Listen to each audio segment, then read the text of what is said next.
Hello, hockey fans of all ages, shapes, and sizes. Sharks fans can breathe a collective sigh of relief. Thanks for coming out, Philly. Whatever. It was actually a really good game tonight.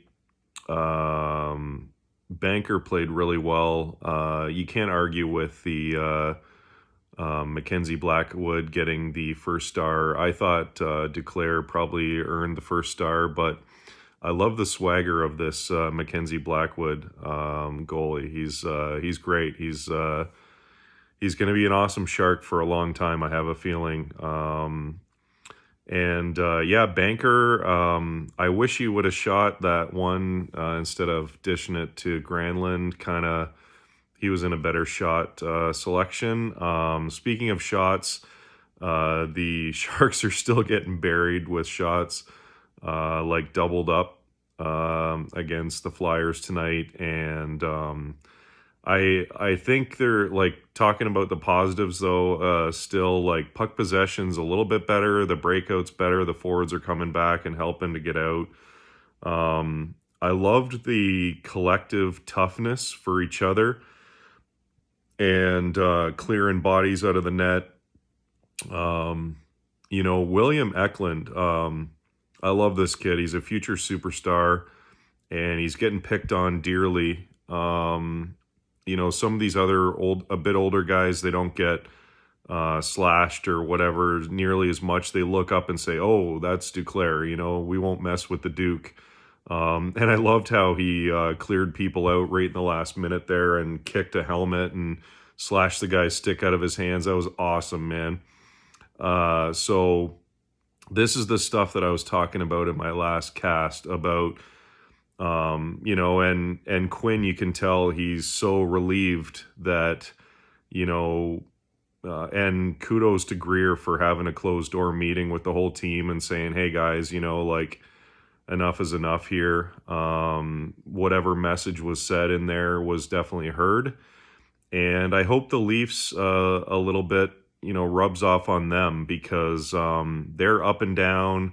And I noticed some tweaking of the lines with the Sharks tonight too. So I hope the Leafs kind of mess around and spread out their lines a little bit. I think it was evident with the Sharks in the first few games that, they had Hurdle was going and there wasn't much chemistry. There wasn't any other lines that were kind of, put together as a threat, and guys like Banker and stuff were buried in the bottom six and stuff. And I still think Hoffman's a little bit, and Zadina are in the doghouse for Quinn for some reason, but I kind of see those guys re-emerging at some point here. But I want to see the same thing from the Leafs. It was crazy. I was working the other night, and the game was on TV, and in the background, and the Leafs were down 4-1 and they battled back. So I didn't get to kind of see it in detail, but it was nice to see them come back and win. And, the Toronto fans, they gotta start cheering for their team at home too. Like, what the heck is going on? That arena is so quiet for a dang good team in front of them. Another weird thing I just thought of was, who the fuck is Huggy? And Rick Tocchet was on Kipper and Bourne, and the legendary Talk was calling him Huggy, and I'm like, who the heck? And it's Quinn Hughes. So, anyways, Quinn Hughes and Elias Pettersson, or just Petey, I think they call him, are having standout seasons. I'd say both those guys will probably be up for the MVP. I thought it, and Jack Hughes, brutal to see him go down. It was kind of a weird, awkward play. He's becoming a standout, and I think Eklund, to me, like he has a lot of flash, like a Hughes. He's going to be a superstar, and guys are really picking on him. I think he's going to get bullied to the point where he's going to knock somebody's teeth out with a cross check, and then they'll leave him alone. Kind of how Jumbo had to do it early in his career. He got, face washed a lot, and he was a little more slim and slender, and he bulked up and, had a few scraps, and guys would F with him a lot less. So I'd love to see Eklund in the offseason. I don't want him to lose his speed and agility because that's one of his biggest assets. Like he's like a jitterbug out there. But I say, maybe upper body strength or whatever, like if he starts flipping tires or throwing hay bales on a farm or something in the summer to get that farm boy strength. I think that'd be pretty sweet for him. Um, what else was on my mind? Oh yeah, hot take here. The Sharks could not be in the basement after facing McDavid's whatever oil patch is going on in Alberta there. Yeah, it's insane to see the Oilers a shell of themselves.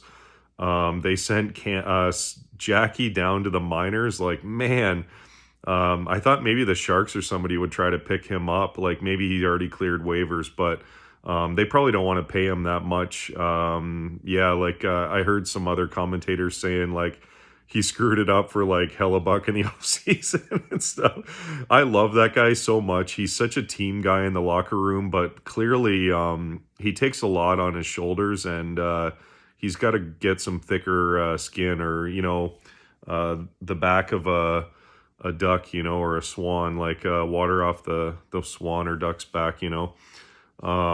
So yeah, Edmonton coming into San Jose, and they're terrible right now. San Jose's riding this win. They look a little grittier and feistier. They definitely need to pump some more shots on the board, but yeah, I think they have a chance to be tied with the Oilers for the worst in the league. So wouldn't that be an unforetold scenario coming into this year, seeing the Oilers just absolutely tanking? So I'll give a prediction here that the Sharks are going to win. They'll be 5 points, and they'll have the exact same record as Edmonton. And I think a lot more people thought Philly would suck, so nothing's probably going to happen there. Torts is great. But I think, Woodcroft will probably get the boot when the Sharks, so that's my take, that Quinn will be safe now. I think the team bailed him out. He's got to work on some systems and stuff and get the shots up, but I think he'll be fine at least until Christmas, unless like the Sharks are a tanking team, right? But Edmonton Oilers are kind of win or bust right now. So my prediction is that the Sharks win. They both have 5 points. They're equally terrible. And the coach is fired, and they probably pull off a couple trades right away. Get some more depth there to get some depth scoring in Edmonton. So go Sharks versus Oilers, and go Leafs go always. So cheers, that's it for now.